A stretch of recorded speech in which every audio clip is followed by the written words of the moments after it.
Hi friends, welcome back to my channel. ಹೇಗಿದ್ದೀರಾ ಎಲ್ಲರೂ ಚೆನ್ನಾಗಿದ್ದೀರಾ? ಫ್ರೆಂಡ್ಸ್, ನಾನು ಕೂಡ ಚೆನ್ನಾಗಿದ್ದೀನಿ. ಇವತ್ತು ಬಂದು ಸೋಮವಾರ ಸಾಯಂಕಾಲ 6:45 ಆಗ್ತಾ ಇದೆ. ಕೆಲ್ಸಕ್ಕೆ ಕೂಡ ಹೋಗಿದ್ದು ಬಂದೆ ಇವತ್ತು ನಾನು. ಏನಂತಂದ್ರೆ ನಮ್ಮ ಫ್ಯಾಕ್ಟ್ರಿಯಲ್ಲಿ ಒಂದು ದಿವಸ ಇದ್ದಂಗೆ ಇನ್ನೊಂದು ದಿವಸ ಇರ್ತಾ ಇಲ್ಲ ಇವಾಗ. ಯಾಕಪ್ಪ ಅಂತಂದ್ರೆ ಮೊನ್ನೆ ಎಲ್ಲ ತುಂಬಾ ಕೆಲಸ ಇತ್ತು, ತುಂಬಾ ವೆಯ್ಟ್ ಎಲ್ಲ ಬರ್ತಾ ಇತ್ತು, ಎಲ್ಲ ಎತ್ತಿ ಇಳಿಸಿ ಸಾಕಾಗ್ಬಿಡ್ತಾ ಇತ್ತು. ಬಟ್ ಇವತ್ತೇನಂತಂದ್ರೆ ಆಗ್ಲೇ ಕೆಲಸ ಡೌನ್ ಆಗ್ಬಿಟ್ಟಿದೆ. ವೆಯ್ಟ್ ಎತ್ತದೆಲ್ಲ ಇದ್ದೇ ಇರುತ್ತೆ ಮಾಮೂಲಿ. ಹಾಗೆ ಮಿಷಿನ್ಗಳಲ್ಲಿ ಮಾಡೋಂಥ ಕೆಲಸ ಸ್ವಲ್ಪ ಡೌನ್ ಆಗಿದೆ ಅಂತಾನೆ ಹೇಳ್ಬೋದು. ಹಾಗೆ ಫ್ರೆಂಡ್ಸ್, ಯಾರಾದ್ರೂ ಹೊಸದಾಗಿ ನನ್ನ ಚಾನಲ್ ನೋಡ್ತಾ ಇದ್ರೆ, ಇದೇ ಮೊದಲನೇ ಬಾರಿ ನನ್ನ ಚಾನಲ್ನ ವಿಸಿಟ್ ಮಾಡಿದ್ರೆ ನೀವು ದಯವಿಟ್ಟು ನನ್ನ ಚಾನಲ್ನ ಸಬ್ಸ್ಕ್ರೈಬ್ ಮಾಡಿ. ಇದಕ್ಕಿಂತ ಮುಂಚೆ ಕೂಡ ತುಂಬಾ ವಿಡಿಯೋಸ್ ಎಲ್ಲ ಅಪ್ಲೋಡ್ ಮಾಡಿದ್ದೀನಿ, ಅದನ್ನೆಲ್ಲ ನೋಡಿ. ನಾನೊಂದು ವರ್ಕಿಂಗ್ ವುಮೆನ್ ಆಗಿರೋದ್ರಿಂದ ನನ್ನ ಕೈಲಾದಷ್ಟು ನಾನು ವಿಡಿಯೋನ ಮಾಡೋದಕ್ಕೆ ಟ್ರೈ ಮಾಡ್ತೀನಿ. ಬಟ್ ನಮ್ಮ ಫ್ಯಾಕ್ಟ್ರಿಯಲ್ಲಿ ಸ್ವಲ್ಪ ಕೆಲಸ ಕಷ್ಟ. ಅದ್ರ ಮಧ್ಯೆನೂ ಕೂಡ ಯೂಟ್ಯೂಬ್ನ ಮಾಡೋಣ ಅಂತ ಅಂದ್ಬಿಟ್ಟು ಸ್ಟಾರ್ಟ್ ಮಾಡಿದೆ. ಬಟ್ ನೋಡೋಣ ಯಾವಾಗ ಸಕ್ಸಸ್ ಆಗತ್ತೆ ಅಂತ. ಸೊ ಇನ್ನ ಚಾನಲ್ನ ಸಬ್ಸ್ಕ್ರೈಬ್ ಮಾಡಿಲ್ಲ ಅಂದ್ರೆ ಸಬ್ಸ್ಕ್ರೈಬ್ ಮಾಡಿ. ಹಾಗೆ ಈ ವಿಡಿಯೋ ನಿಮ್ಗೇನಾದ್ರೂ ಒಂದು ಸ್ವಲ್ಪನಾದ್ರೂ ಇಷ್ಟ ಆದ್ರೆ ಒಂದು ಲೈಕ್ ಕೂಡ ಮಾಡಿ. ಹಾಗೆ ಫ್ರೆಂಡ್ಸ್, ನಮ್ಮ ಮನೆಗೆ ಒಂದು ಪ್ರಾಡಕ್ಟ್ ತರಿಸಿದ್ದೀನಿ. ಅದು ಬಂದಿದೆ ಇವತ್ತು. ಅದು ಹೇಗಿದೆ ಮತ್ತೆ ಯಾವ್ದಕ್ಕೆ ಅಂತ ನಾನು ತರಿಸ್ದೆ ಅಂತ ಅಂದ್ಬಿಟ್ಟು ನಿಮ್ ಜೊತೆ ಶೇರ್ ಮಾಡ್ಕೊಳ್ಳೋಣ ಅಂತ ಈ ವಿಡಿಯೋನ ಸ್ಟಾರ್ಟ್ ಮಾಡ್ತಾ ಇದ್ದೀನಿ. ಹಾಗೆ ನನಗೆ ಕೇಳ್ತಾ ಇರ್ತೀರಾ, ವರಮಹಾಲಕ್ಷ್ಮಿ ಹಬ್ಬಕ್ಕೆ ಏನು ಶಾಪಿಂಗ್ ಮಾಡ್ತೀರಾ ನೀವು ಅಂತ. ಯಾಕೆ ಅಂತಂದ್ರೆ ನಾನು ಒಂದ್ 2-3 ವರ್ಷದಿಂದ ಕೂಡ ಆ ಹಬ್ಬಕ್ಕೆ ಏನಾದ್ರೂ ಒಂದು ಬೆಳ್ಳಿ ವಸ್ತುನ ಶಾಪಿಂಗ್ ಮಾಡ್ತೀನಿ. ಹಾಗೆ ಈ ಬಾರಿ ಏನ್ ಮಾಡ್ತೀನಿ ಅಂತ ಅಂದ್ಬಿಟ್ಟು ನಿಮ್ಗೆ ತಿಳಿಸ್ತೀನಿ. ಸೊ ಬನ್ನಿ, ತಡ ಮಾಡದೆ ಈಗ ಆ ಪಾರ್ಸಲ್ನ ಓಪನ್ ಮಾಡೋಣ. ಅದಕ್ಕಿಂತ ಮುಂಚೆ ಸಾಂಬಾರ್ ಬಿಸಿಗಿಟ್ಟಿದ್ದೀನಿ, ಅದನ್ನ ಆಫ್ ಮಾಡ್ಬಿಟ್ಟು ಬರ್ತೀನಿ. ಸೊ ಬೆಳಿಗ್ಗೆ ಅಲಸಂದೆ ಕಾಳು ಮತ್ತೆ ಆಲೂಗೆಡ್ಡೆ ಬದನೆಕಾಯಿ ಹಾಕಿ ಹುಳಿ ಸಾರು ಮಾಡಿದ್ದೆ. ಇವಾಗ ಅದೇ ಆಗುತ್ತೆ ಸಾಂಬಾರು. ನೈಟ್ಗೆ ಅನ್ನಕ್ಕೆ ಇಟ್ಕೊಂಡ್ರೆ ಆಯ್ತು. ಬೆಳಿಗ್ಗೆನ ಅಡುಗೆ ಮಾಡಿಬಿಟ್ರೆ ಸ್ವಲ್ಪ ಬೆಟರ್ ಅಂತಾನೆ ಅನ್ಸುತ್ತೆ ನನಗೆ. ಏನಕ್ಕಪ್ಪ ಅಂತಂದ್ರೆ ಸಾಯಂಕಾಲ ಬಂದು ಅಡುಗೆ ಮಾಡೋದು ಒಂದು ಸ್ವಲ್ಪ ಕಷ್ಟ ಅಂತಾನೆ ಹೇಳ್ಬೋದು. ಈಗ ಸ್ಟವ್ ಆಫ್ ಮಾಡ್ಬಿಟ್ಟು ಬಂದು ನಾನು ಪಾರ್ಸಲ್ ಏನು ಬಂದಿದೆ ಅಂತ ಅಂದ್ಬಿಟ್ಟು ನೋಡ್ತೀನಿ. ಹಾಗೆ ಚೆನ್ನಾಗಿದ್ಯಾ ಅಂತ ಅಂದ್ಬಿಟ್ಟು ಎಲ್ಲ ಕೂಡ ನಾನು ನೋಡಬೇಕು. ಇಲ್ಲ ಅಂತಂದ್ರೆ ವಿಡಿಯೋ ಮಾಡ್ಕೊಳ್ಳೋದು ಬೆಟರ್ ಅಲ್ವಾ. ಹಾಗೆ ಏನಾದರೂ ಡ್ಯಾಮೇಜ್ ಇದ್ರೂ ಕೂಡ ನಾವು ವಾಪಸ್ ರಿಟರ್ನ್ ಮಾಡೋದಕ್ಕೆ ಹೆಲ್ಪ್ ಆಗುತ್ತೆ. ಸೊ ವಿಡಿಯೋನ ಸ್ಟಾರ್ಟ್ ಮಾಡ್ತೀನಿ.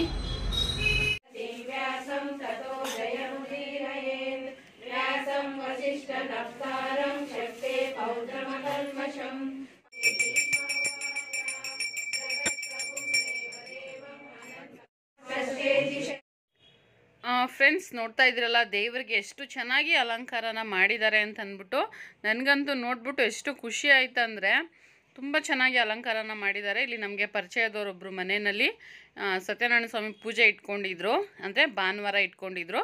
ಅದಕ್ಕೆ ಹೋಗಿದ್ದಾಗ ಮಾಡ್ಕೊಂಡಿರೋ ವಿಡಿಯೋ ಇದು. ಹಾಗೆ ಪೂಜೆ ಅಂತೂ ತುಂಬ ಚೆನ್ನಾಗಿ ಮಾಡಿದರು. ಹಾಗೆ ತುಂಬ ಜನ ಬಂದಿದ್ದರು.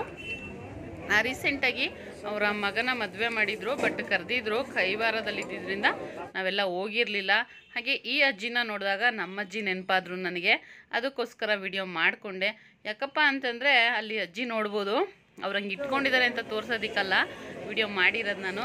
ನನ್ನ ಅಜ್ಜಿ ಕೂಡ ಅದೇ ಥರನೇ ಎಲ್ಲನೂ ಎತ್ತಿಟ್ಕೊಂಡು ನಾನು ಕೊಡೋದಕ್ಕೆ ಅಂತ ಅಂದ್ಬಿಟ್ಟು ನಾನು ಹೋಗೋವರೆಗೂ ವೆಯ್ಟ್ ಮಾಡೋರು. ಬಟ್ ಏನಪ್ಪ ಅಂತಂದರೆ ನಾನು ತೊಗೊಂಡು ಬಂದು ಅದನ್ನೆಲ್ಲ ಬಿಸಾಕ್ತಾ ಇದ್ದೆ. ನಮ್ಮ ಅಜ್ಜಿ ಅಷ್ಟು ಪ್ರೀತಿಯಿಂದ ಕೊಟ್ಟರು. ಏನಕ್ಕಪ್ಪ ಬಿಸಾಕ್ತಾ ಇದ್ದೆ ಅಂದರೆ, ನಾನು ಯಾವಾಗಲೂ ಒಂದ್ಸರಿ ಅವ್ರನ್ನ ನೋಡೋಕೆ ಹೋಗ್ತಾ ಇದ್ದೆ. ಅವ್ರು ಏನು ಮಾಡ್ತಾಯಿದ್ರು ಅಂದರೆ, ಈ ಕಡಲೆಕಾಯಿ ಮತ್ತು ಕಡಲೆಪುರಿ ಯಾರೋ ಪೂಜೆ ಮಾಡಿ ಕೊಟ್ಟಿರ್ತಾರೆ, ಅದನ್ನೆಲ್ಲ ತಂದಿಟ್ಕೊತಾಯಿದ್ರು. ಬಟ್ ನಾನು ಹೋಗೋಷ್ಟೊತ್ತಿಗೆ ಅದೆಲ್ಲ ಹಾಳಾಗಿರ್ತಾಯಿತ್ತು. ಬಟ್ ನಮ್ಮ ಅಜ್ಜಿ ಪ್ರೀತಿಯಿಂದ ಕೊಡುವಾಗ ಅಲ್ಲಿ ಈಸ್ಕೊಂಡು ಆಮೇಲೆ ಬಂದು ಚೆನ್ನಾಗಿದ್ದರೆ ತಿಂತಾಯಿದ್ದೆ, ಇಲ್ಲಾಂದರೆ ಬಿಸಾಕ್ತಾಯಿದ್ದೆ. ಬಟ್ ಆ ಪ್ರೀತಿಗೆ ಬೆಲೆ ಕಟ್ಟೋಕ್ಕಾಗೋದಿಲ್ಲ. ಅವರು ನನಗೋಸ್ಕರ ಎಷ್ಟು ದಿವಸ ಆದ್ರೂ ಕೂಡ ಅವ್ರು ತಿಂದೇನೆ ಕೂಡ ಎತ್ತಿಟ್ಟಿರೋರು. ಅದೇ ಅಂದ್ಕೊಂಡು ನಾನು ಹೇಳ್ತಾ ಇದ್ದೆ, ಅಮ್ಮ ನೀ ತಿನ್ಕೊಳ್ಳಮ್ಮ, ನಾನು ತಂದು ತಿಂತೀನಂತ. ಯಾಕೆಂದರೆ ನಮ್ಗೆ ಅಜ್ಜಿಗೆಲ್ಲ ನಾವು ನಮ್ಮ ಮಂಡ್ಯ ಸೈಡಲ್ಲೆಲ್ಲ ಅಮ್ಮ ಅಂತ ಕರಿತೀವಿ. ಹಾಗೆ ತಾಯಿ ಇರ್ತಾರಲ್ಲ, ಅಮ್ಮ ಇರ್ತಾರಲ್ಲ, ಅವ್ರಿಗೆ ನಾವು ಅವ್ವ ಅಂತ ಕರಿತೀವಿ. ಬಟ್ ಈಗ ನಾವು ಮೈಸೂರಲ್ಲಿ ಇರೋದ್ರಿಂದ ಈಗ ಒಂದು ಸ್ವಲ್ಪ ದಿವಸದಿಂದ ಅಮ್ಮ ಅಂತ ಕರೆಯೋದಕ್ಕೆ ಶುರು ಮಾಡಿದ್ದೀವಿ. ಬಟ್ ನಾವು ಚಿಕ್ಕ ವಯಸ್ಸಲ್ಲೆಲ್ಲ ನಮ್ಮ ತಾಯಿಗೆ ಅವ್ವ ಅಂತಲೇ ಕರಿತಾ ಇದ್ದಿದ್ದು. ಆಮೇಲೆ ನಮ್ಮ ಅಜ್ಜಿಗೆ ಅಮ್ಮ ಅಂತ ಕರಿತಾ ಇದ್ವಿ, ನಮ್ಮ ತಂದೆಯವರ ತಾಯಿಯವರು. ಬಟ್ ಅವ್ರು ಇವಾಗಿಲ್ಲ. ಆವಾಗ ನನಗೆ ಅಷ್ಟು ಪ್ರೀತಿನ ತೋರಿಸೋರು. ಸೊ ಇದೇನಪ್ಪ ಅಂತಂದರೆ ನಮ್ಮ ಫ್ಯಾಕ್ಟ್ರಿಯ ವಿಡಿಯೋ ಇದು. ಹಾಗೆ ನೋಡ್ತಾ ಇರ್ಬೋದು ಇಲ್ಲಿ ಎಷ್ಟು ಚೀಲಗಳು ನಾವು ಸ್ಕೇಲ್ ಮೇಲೆ ಇಟ್ಟಿದ್ದೀವಿ ನೋಡಿ. 217 kg 800 ಗ್ರಾಮ್ ಇದೆ. ಇದೆಲ್ಲನೂ ಕೂಡ ಚೀಲನೆಲ್ಲ ಎತ್ತಿ ನಾವೇ ಈ ಥರ ನೋಡಿ ಒಂದೊಂದು ಚೀಲದಲ್ಲಿ ಒಂದು 30 kg 35 kg ಇರುತ್ತೆ. ಇದನ್ನೆಲ್ಲ ವೆಯ್ಟ್ ಮಾಡಿ ಒಂದೊಂದು ಸೈಡ್ಗೆ ಇಡ್ತಾ ಇದ್ದೀವಿ. ಅದೇ ಹೇಳಿದ್ನಲ್ಲ, ನಮ್ಮ ಫ್ಯಾಕ್ಟ್ರಿಯಲ್ಲಿ ಒಂದು ಸರಿ ಇದ್ದಂಗೆ ಇನ್ನೊಂದು ಸರಿ ಇರೋದಿಲ್ಲ. ಹಾಗೆ ನೋಡಿ ಚೀಲಗಳು ಹರಿದೋಗ್ತಾ ಇರುತ್ತೆ. ಏಕೆಂದರೆ ಅದು ಕಬ್ಬಣ ಅಲ್ವಾ, ವೆಯ್ಟ್ ಜಾಸ್ತಿ ಆಗಿದಷ್ಟು ಚೀಲಗಳು ಭಾರ ತಡಿದೇನೆ ಹರಿದೋಗ್ತಾ ಇರುತ್ತೆ. ನೋಡಿ ಈ ಥರ ಎಲ್ಲ ಪ್ರಾಬ್ಲಮ್ ನಮಗೆ. ಆಮೇಲೆ ಅದೆಲ್ಲ ನೀಟಾಗಿ ಎತ್ತಿ ಹಾಕ್ತಾ ಇದ್ದಾರೆ ಶ್ರೀದೇವಿ ಮತ್ತು ಇನ್ನೂ ಒಬ್ಬರು. ಹಾಗೆ ನೋಡಿ ಇದು ಇನ್ನೊಂದು ಐಟಮು. ನಾವು ಕಬ್ಬಣದ ಕೆಲಸ ಆಗಿರೋದ್ರಿಂದ ಈ ಥರ ವೆಯ್ಟ್ ಎತ್ತೋದಾಗಿರ್ಬೋದು, ಇಳಿಸೋದು. ಇನ್ನು ಮುಂಚೆ ಎಲ್ಲ 3 ಟನ್ನೆಲ್ಲ ಬರ್ತಾಯಿತ್ತು, ಅದನ್ನೆಲ್ಲ ಇಳಿಸ್ತಾ ಇದ್ವಿ. ಇವಾಗ ನಮ್ಮ ಪುಣ್ಯ ಅದು ಡೈರೆಕ್ಟಾಗಿ ಒಂದು ಇದಕ್ಕೆ ಹೋಗ್ಬಿಡುತ್ತೆ. ಅಲ್ಲಿಂದ ಕಟ್ಟಿಂಗ್ ಆದಮೇಲೆ ಈ ಥರ ಬಂದಿದೆ. ಇಲ್ಲಾಂದರೆ ದೊಡ್ಡ ದೊಡ್ಡ ರಾಡೆ ಬಂದಾಗ ಇಳಿಸ್ತಾ ಇದ್ವಿ ನಾವು ಮುಂಚೆ, ನಾನು ಕೆಲಸಕ್ಕೆ ಹೋಗಿ ವಸ್ತ್ರಲ್ಲಿ. ಬಟ್ ಇವ್ರಿಗೆಲ್ಲ ಅದೃಷ್ಟ ನೋಡಿ. ಈಗ ಇವರು ರೀಸೆಂಟ್ ಒಂದು ವರ್ಷ ಆಯಿತು ನನ್ನ ಜೊತೆ ವೆಯ್ಟ್ ಎತ್ತುತ್ತಾ ಇರಲ್ಲ, ಅವರು ಸೇರಿಕೊಂಡು. ಅವ್ರು ಬಂದಾಗಿಂದನೂ ಅಷ್ಟೇ, ಅಷ್ಟೊಂದು ವೆಯ್ಟ್ ಬರೋಲ್ಲ, 1 ಟನ್ ಬರುತ್ತೆ. ಅದನ್ನು ನಾವಿಲ್ಲೇ ಕಟ್ಟಿಂಗ್ ಮಾಡ್ಕೊತೀವಿ. ಸೊ ಇದು ನನ್ನ ಕೆಲಸ ಮಾಡ್ಬೋದು ಈಸಿ. ಮಿಷಿನ್ಗಳಲ್ಲಿ ಕುತ್ಕೊಳ್ಬೇಕಾದ್ರೆ ಕೆಲಸಗಳನ್ನ ಮಾಡ್ಕೊಂಬಿಡ್ಬೋದು. ಬಟ್ ಈ ವೆಯ್ಟ್ ಎತ್ತೋದಿದೆಯಲ್ಲ, ಅದು ಒಂದು ಸ್ವಲ್ಪ ನಮಗೆ ರಿಸ್ಕ್ ಅಂತಲೇ ಹೇಳ್ಬೋದು. ಬಟ್ ಏನೂ ಮಾಡೋದಕ್ಕಾಗೋದಿಲ್ಲ. ಕೆಲಸ ಅಂತಂದಮೇಲೆ ನಾನು ಇದನ್ನು ಮಾಡಲ್ಲ ಅದನ್ನು ಮಾಡಲ್ಲ ಅಂತ ಹೇಳೋದಕ್ಕಾಗೋದಿಲ್ಲ ಹೋದ್ಮೇಲೆ. ಸೊ ಅವ್ರು ಏನು ಕೆಲಸ ಕೊಡ್ತಾರೋ ಅದನ್ನು ಮಾಡಬೇಕಾಗತ್ತೆ. ಈಗ ನೋಡಿ ಮತ್ತೆ ವೆಯ್ಟ್ ಹಾಕಿ ಇಡ್ತಾಯಿದ್ದೀವಿ. ಅದೆಲ್ಲ ತೂಕ ಸರಿಗಿದೆಯಾ ಏನಂತೆಲ್ಲ ಚೆಕ್ ಮಾಡಿ ಬರ್ಕೊಬೇಕು. ಓನರ್ ಇರಲಿಲ್ಲ, ಎಲ್ಲೋ ಹೋಗಿದ್ರು. ಸೊ ಇದನ್ನೆಲ್ಲ ನಾವು ವೆಯ್ಟ್ ಮಾಡಿ ಬರ್ಕೊತಾ ಇದ್ದೀವಿ. ಇದು ನನ್ನ ಕೆಲಸ. ಕಷ್ಟ, ಬಟ್ ಮಾಡ್ತಾಯಿದ್ದೀನಿ. ಕಷ್ಟನೂ ಕೂಡ ಇಷ್ಟಪಟ್ಟು ಮಾಡ್ತಾಯಿದ್ದೀನಿ. ಯಾಕಪ್ಪ ಅಂತಂದರೆ ನಮ್ಮ ಮನೆಯಲ್ಲಿ ಅಲ್ಪ ಸ್ವಲ್ಪನಾದರೂ ಕಷ್ಟನ ಕಡಿಮೆ ಆಗುತ್ತೆ, ಕಡಿಮೆ ಮಾಡ್ಕೋಬೋದು ಅನ್ನೋ ಕಾರಣಕ್ಕೆ ಎಷ್ಟೇ ಕಷ್ಟ ಆದರೂ ಪರವಾಗಿಲ್ಲ, ಕೆಲಸ ಬಿಡೋದು ಬೇಡ ಅಂತ 6 ವರ್ಷದಿಂದ ಮಾಡ್ತಾಯಿದ್ದೀನಿ. ಅದೇ ಇವತ್ತು ಕೂಡ ಫ್ಯಾಕ್ಟ್ರಿಯಲ್ಲಿ ಹೇಳ್ತಾ ಇದ್ದೆ. ಆಗಸ್ಟ್ 6ನೇ ತಾರೀಕು ಬಂದರೆ ನಾನು ಫ್ಯಾಕ್ಟ್ರಿಗೆ ಬಂದು 6 ವರ್ಷ ಆಗುತ್ತೆ ಅಂತಂದ್ಬಿಟ್ಟು. ಗೊತ್ತಿಲ್ಲ ನನಗೆ 6 ವರ್ಷ ಹೇಗೆ ಕಳೀತು ಅಂತಂದ್ಬಿಟ್ಟು. ಇದಕ್ಕೆ ಮುಂಚೆ ಕೂಡ ನಾನೊಂದು ವಿಡಿಯೋನ ಮಾಡಿದ್ದೆ, ಸುಮ್ಮನೆ ಮನೇಲಿ ಕೂತಿದ್ರೆ ಯಾರು ಕೊಡ್ತಿದ್ರು ಅಂತ. 6 ವರ್ಷಕ್ಕೆ ನಾನು ಎಷ್ಟು ದುಡ್ದಿದ್ದೀನಲ್ವ ಈ ಫ್ಯಾಕ್ಟ್ರಿಗೆ ಹೋಗಿ. ಕಷ್ಟನೋ ಸುಖನೋ ಇವಾಗ ನನಗೆ ಅದು ಯಾವುದು ಕಾಣಿಸೋದಿಲ್ಲ. ಬಟ್ ಒಂದು ಅಮೌಂಟ್ ಅನ್ನೋದು, ಒಂದು ಮೊತ್ತ ಅನ್ನೋದು ನನ್ನ ಹತ್ರ ಇದೆ ಅಲ್ವಾ, ಅದು ನನಗೆ ತುಂಬ ಖುಷಿ ಕೊಡುತ್ತೆ. ಸೊ ಇದು ನನ್ನ ಫ್ಯಾಕ್ಟ್ರಿಯಲ್ಲಿ ನನ್ನ ಕೆಲಸ. ಓದಿಲ್ಲ ನಾನು, ಏನಪ್ಪ ಮಾಡೋದು ಅಂತ ಯೋಚನೆ ಮಾಡಿ ಕೂತ್ಕೊಂಡ್ರೆ ಏನೂ ಆಗೋದಿಲ್ಲ, ಜೀವನ ಮುಂದಕ್ಕೆ ನಡೆಯೋದಿಲ್ಲ.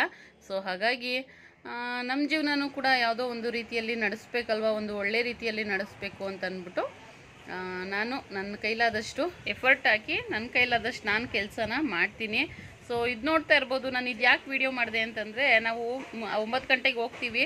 ಬಟ್ ಒಂದೊಂದು ಸರಿ ಓನರ್ ಬರೋದು ಒಂದು 5-10 ನಿಮಿಷ ಲೇಟ್ ಮಾಡ್ತಾರೆ. ಆವಾಗ ನೋಡಿದ್ದು ಈ ಕಾಗೆ ಏನಂತಂದರೆ, ಇಲ್ಲೊಂದು ಬೇವಿನ ಮರ ಇದೆ, ಅದರಲ್ಲಿ ಗೂಡು ಕಟ್ಬಿಟ್ಟಿದೆ. ಮೊಟ್ಟೆ ಕೂಡ ಇಟ್ಟಿದೆ ಅನಿಸುತ್ತೆ, ಇಲ್ಲ ಮೊಟ್ಟೆ ಇಡೋಕ್ಕೆ ಗೂಡು ಕಟ್ತಾ ಇದೆ ಅನಿಸುತ್ತೆ. ನೋಡಿ ಎಷ್ಟು ಚೆನ್ನಾಗಿ ತೊಗೊಂಡೋಗಿ ಅದನ್ನೆಲ್ಲ ಅಲ್ಲಿ ಕಟ್ಟೋದಕ್ಕೆ ಅಂತ ಅಂದ್ಬಿಟ್ಟು ಮಾಡ್ತಾಯಿತ್ತು. ನೋಡ್ತಾ ಇರ್ಬೋದು ಇಲ್ಲಿ, ಅಲ್ಲೇ ಗೂಡಿದೆ, ಅಲ್ಲಿ ಕಾಗೆಗಳಿದೆ ನೋಡಿ ಅಲ್ಲಿ. ಹಾಗೆ ಅಲ್ಲೊಬ್ರು ಆಂಟಿ ಬರ್ತಾರೆ, ಏನಂತಂದರೆ ಕ್ಲೀನ್ ಮಾಡೋರು. ಅವ್ರು ಹೇಳ್ತಾಯಿದ್ರು ಅದನ್ನೇನು ವೀಡಿಯೋ ಮಾಡ್ತಾ ಇದೆಯಾ ಬಿಡು ಅಂತ ಅಂದ್ಬಿಟ್ಟು. ಹಾಗೆ ನಾನು ಹೇಳ್ತಾಯಿದ್ದೆ ನಿಮ್ಮದೇ ವೀಡಿಯೋ ನಿಮ್ಮ ವೀಡಿಯೋನೇ ಮಾಡ್ತೀನಿ ಬನ್ನಿ ಅಂತ ಅಂದ್ಬಿಟ್ಟು ನಾನು ಹೇಳ್ತಾ ಇದ್ದೆ. ಹಾಗೆ ನಾನು ಹೇಳ್ತಾ ಇದ್ನಲ್ಲ, ಇನ್ನೂ ಓನರ್ ಬಂದಿರಲಿಲ್ಲ, ಹಾಗಾಗಿ ನಾವು ಆಚೆ ನಿಂತ್ಕೊಂಡು ವೆಯ್ಟ್ ಮಾಡ್ತಾಯಿದ್ವಿ. ನೋಡಿ ಆಂಟಿ ಇವರು ಈ ರೋಡಲ್ಲೆಲ್ಲ ಕಸ ಗುಡಿಸ್ಕೊಂಡು ಹೋಗೋದಕ್ಕೆ ಬರ್ತಾರೆ, ನಮ್ಮ ಫ್ಯಾಕ್ಟ್ರಿ ರೋಡಲ್ಲಿ. ಫ್ರೆಂಡ್ಸ್ ಇವಾಗ ನೋಡಿ ಇದೇನೆ ಪಾರ್ಸಲ್ ಬಂದಿರೋ ಬಾಕ್ಸು. ಬಟ್ ನಾನು ತುಂಬ ಒಂದು ಸ್ವಲ್ಪ ಅಲ್ಲಿ ನೋಡಿದಾಗ ದೊಡ್ಡದಾಗಿ ಕಾಣಿಸ್ತು, ಅದಕ್ಕೋಸ್ಕರ ಆರ್ಡರ್ ಮಾಡಿದೆ. ಬಟ್ ನೋಡಿದ್ರೆ ಚಿಕ್ಕದಾಗಿ ಬಂದಿದೆ. ನೋಡೋಣ ಯಾವ ಥರ ಇದೆ ಅಂತ ಅಂದ್ಬಿಟ್ಟು ಓಪನ್ ಮಾಡ್ತಾ ಇದ್ದೀನಿ. ಇದು ಯಾವುದರಿಂದ ನಮ್ಮ ತರಿಸಿರೋದು? ಮೀಶೋಯಿಂದನ.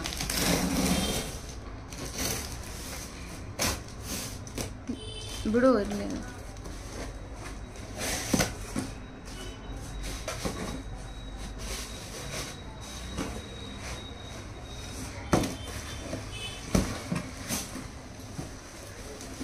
ಅಯ್ಯೋ ಬರ್ತಾನೆ ಇಲ್ಲ.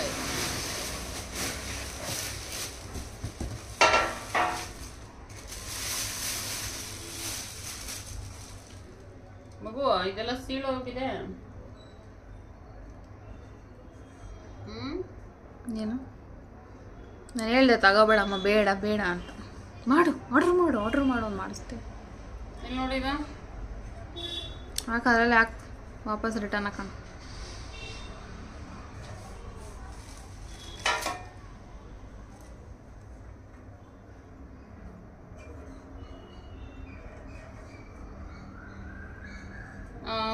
ಫ್ರೆಂಡ್ಸ್ ನೋಡಿ ಇದೇನೆ ತರಿಸಿದ್ದು. ಬಟ್ ನನಗೆ ಅಲ್ಲಿ ನೋಡಿದಾಗ, ವಿಡಿಯೋದಲ್ಲಿ ನೋಡಿದಾಗ ತುಂಬ ದೊಡ್ಡ ಸೈಜ್ ಇತ್ತು. ಇದು ಎಷ್ಟಪ್ಪ ಅಂತಂದರೆ 500 480 ಚಿಕ್ಕದಾಗೆ ಇತ್ತಮ್ಮ, ಫೋನ್ ಕೊಡಿಲ್ಲ ಅದು.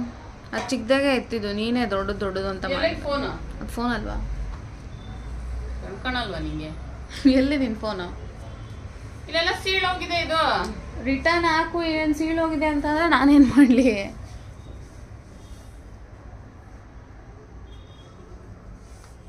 ಚೆನ್ನಾಗಿದೆ, ಗಟ್ಟಿಗಿದೆ. ಎಕ್ಸ್ಚೇಂಜ್ ಬೇಕಾ ರಿಟರ್ನ್ ಬೇಕಾ? You decide first.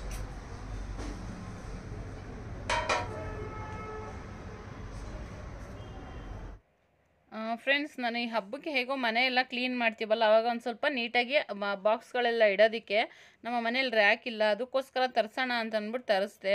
ಬಟ್ ಇದು ತುಂಬ ಚಿಕ್ಕದಾಗುತ್ತೆ, ಜಾಸ್ತಿ ಬಾಕ್ಸ್ ಅದೆಲ್ಲ ಇಡ್ಸೋದು ಇಲ್ಲ. ನನಗೆ ಫೋಟೋದಲ್ಲಿ ತುಂಬ ದೊಡ್ಡದಾಗಿ ಕಾಣಿಸ್ತಾ ಇತ್ತು. ಸೊ ಹಾಗಾಗಿ ನಾನು ಕೂಡ ಪರ್ಚೇಸ್ ಮಾಡೋಣ ಇದು ಅಂತ ಅಂದ್ಬಿಟ್ಟು ಮಾಡಿದೆ. ಬಟ್ ಇದು ತುಂಬ ಚಿಕ್ಕದು ಆಯಿತು, ಮತ್ತು ಅದು ಸೀಳೆಲ್ಲ ಬಿಟ್ಟಿದೆಯಲ್ಲ, ಅದು ಒಂದು ರೀಸನ್ನು ಅಂತಲೇ ಹೇಳ್ಬೋದು. ನೋಡೋಣ, ನೆಕ್ಸ್ಟ್ ಟೈಮು ಹೋಗಿ ಶಾಪಲ್ಲೇ ಹೋಗಿ, ಇಲ್ಲೇ ಹತ್ತಿರದಲ್ಲಿ ಯಾವ್ದಾದ್ರು ಒಂದು ಶಾಪಲ್ಲಿ ಹೋಗಿ ತಗೊಳ್ಳೋಣ ಅಂತ ಅಂದ್ಬಿಟ್ಟು ಅನ್ಕೊತಾ ಇದ್ದೀನಿ. ಸದ್ಯಕ್ಕೆ ಇದನ್ನು ನಾನು ರಿಟರ್ನ್ನ ಮಾಡ್ತಾಯಿದ್ದೀನಿ. ಫ್ರೆಂಡ್ಸ್, ಇದು ತುಂಬ ಚಿಕ್ಕದಾಯಿತು ಅಂತ ಅನ್ನಿಸ್ತು ನನಗಂತೂ.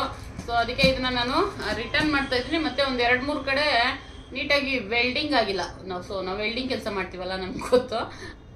ಹಾಗೆ ನೀಟಾಗಿ ವೆಲ್ಡಿಂಗ್ ಕೂಡ ಆಗಿಲ್ಲ. ಅದು ಸ್ವಲ್ಪ ಬಿರುಕು ಬಿಟ್ಕೊಂಡಿದೆ, ಅದಕ್ಕೋಸ್ಕರ ಸೊ ರಿಟರ್ನ್ ಮಾಡಿಬಿಡ್ತಾ ಇದ್ದೀವಿ ಇದನ್ನು. ನಾನು ಅಡುಗೆ ಮನೆಗೆ ಏನಾದರೂ ತರಿಸಿ ನೀಟಾಗಿ ಇಟ್ಕೊಳ್ಳೋಣ ಸ್ವಲ್ಪ. ಈಗ ಹಾಗೆ ಹಬ್ಬಕ್ಕೆ ಇವಾಗ ಅಡುಗೆ ಮನೆ ಮತ್ತು ಎಲ್ಲನೂ ಮನೆಯೆಲ್ಲ ಕ್ಲೀನ್ ಮಾಡಬೇಕಲ್ವಾ, ವರಮಹಾಲಕ್ಷ್ಮಿ ಹಬ್ಬಕ್ಕೆ. ಅವಾಗ ಸ್ವಲ್ಪ ನೀಟಾಗಿ ಇಟ್ಕೊಳ್ಳೋಣ ಅಂತ ಅಂದ್ಬಿಟ್ಟು ಜೋಡಿಸೋದಕ್ಕೆ ಏನಾದ್ರು ತರಿಸೋಣ ಅಂತ ತರಿಸಿದ್ದು. ಬಟ್ ಇದನ್ನು ರಿಟರ್ನ್ ಮಾಡ್ತಾ ಇದ್ದೀನಿ. ನೋಡೋಣ, ನೆಕ್ಸ್ಟ್ ಯಾವ್ದಾದ್ರು ಪ್ರಾಡಕ್ಟ್ ಇಷ್ಟ ಆದರೆ ತರಿಸ್ತೀನಿ. ಹಾಗೆ ವರಮಹಾಲಕ್ಷ್ಮಿ ಹಬ್ಬಕ್ಕೆ ಏನು ಶಾಪಿಂಗ್ ಮಾಡ್ತೀನಿ ಅಂತಂದರೆ, ಸೊ ಒಂದು 2-3 ಐಡಿಯಾ ಇದೆ ಏನು ತಗೊಳ್ಳೋದು ಅಂತ ಅಂದ್ಬಿಟ್ಟು ಕೂಡ ಯೋಚನೆ ಮಾಡ್ತಾ ಇದ್ದೀನಿ. ಸದ್ಯಕ್ಕೆ ಈ ತಿಂಗಳು ಶಾಪಿಂಗ್ ಹೋಗೋದಿಕ್ಕೆ ಆಗೋದಿಲ್ಲ, ಹಬ್ಬ ಹತ್ರ ಇಟ್ಕೊಂಡು ಹೋದ್ರೂ ಆಗೋದಿಲ್ಲ. ಯಾಕೆಂತಂದರೆ ನನಗೆ ಮನೆ ಕೆಲಸ, ಕ್ಲೀನಿಂಗು ಮತ್ತು ಕೆಲ್ಸಕ್ಕೆ ಹೋಗಬೇಕು, ಅದೆಲ್ಲ ಇರೋದ್ರಿಂದ ಆದಷ್ಟು ನಾನು ಸಂಡೇ ಟೈಮೇ ಹೋಗಿ ಶಾಪಿಂಗ್ ಮಾಡಬೇಕು. ಹಾಗಾಗಿ 1ನೇ ತಾರೀಕು ಮೇಲೆ ಏನಾದ್ರೂ ಹೋಗಿ ಶಾಪ್ ಮಾಡ್ಕೊಂಬರೋಣ ಅಂತ ಅಂದ್ಬಿಟ್ಟು ಅಂದ್ಕೊಂಡಿದ್ದೀನಿ. ಬಟ್ ಇನ್ನೂ ಒಂದು ಐಡಿಯಾ ಇಲ್ಲ, ಏನು ತಗೊಳ್ಳೋದು, ಎಷ್ಟು ತಗೊಳ್ಳೋದು ಅಂತ ಅಂದ್ಬಿಟ್ಟು ಒಂದು ಐಡಿಯಾ ಇಲ್ಲ. ಅಲ್ಲಿಗೆ ಹೋದ್ಮೇಲೆ ಆದರೆ ತಗೋತೀನಿ ಈ ಸರಿ, ಇಲ್ಲ ಅಂತಂದರೆ ಗೊತ್ತಿಲ್ಲ ಏನಾಗುತ್ತೆ ಅಂತ ಅಂದ್ಬಿಟ್ಟು ಇನ್ನೂ ಯೋಚನೆ ಮಾಡಿಲ್ಲ. ಬಟ್ ತಗೋಬೇಕು ಅಂತ ಅಂದ್ಬಿಟ್ಟೆ ಒಂದು ಪ್ಲ್ಯಾನ್ನ ಮಾಡ್ಕೊಂಡಿದ್ದೀನಿ.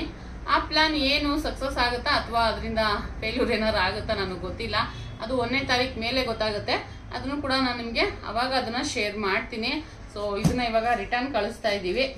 ಇದಿಷ್ಟ ಇವತ್ತಿನ ವಿಡಿಯೋ. ಹಾಗೆ ಹೇಳ್ದಂಗೆ ನಾನು ಕೂಡ ಬೆಳ್ಳಿ ಐಟಮ್ನ ತಗೋಬೇಕು ಅಂತ ತುಂಬ ಪ್ಲಾನಿಂಗ್ ಎಲ್ಲ ಮಾಡ್ತಾ ಇದ್ದೀನಿ. ಸೊ ತಗೋತೀನಿ, ತಗೊಂಡಾಗ ನಾನು ನಿಮ್ಮ ಜೊತೆ ಅದನ್ನು ಶೇರ್ ಮಾಡ್ತೀನಿ. ಫ್ರೆಂಡ್ಸ್, ಈ ವಿಡಿಯೋನ ಇಲ್ಲಿಗೆ ಎಂಡ್ ಮಾಡ್ತಾ ಇದ್ದೀನಿ. ಇನ್ನೂ ನನ್ನ ಚಾನಲ್ನ ಸಬ್ಸ್ಕ್ರೈಬ್ ಮಾಡಿಲ್ಲ ಅಂತಂದರೆ ಪ್ಲೀಸ್ ಸಬ್ಸ್ಕ್ರೈಬ್ ಮಾಡ್ಕೊಂಡು